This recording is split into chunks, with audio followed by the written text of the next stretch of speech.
guys, my name is Gianna Tigadyon. Magkwento po ako sa inyo Makinig po kayo. Dapat ganun po din po ang gawin nyo pag nagkasakit po ang magulang nyo.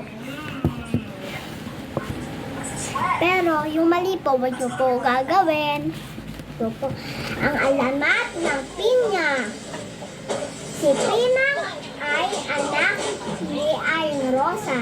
Tinuruan ni Aling Rosa si Pinang na maglinis at magluto.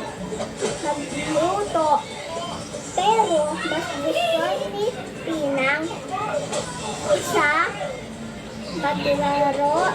Mas gusto niya na nasa labas siya ng bahay.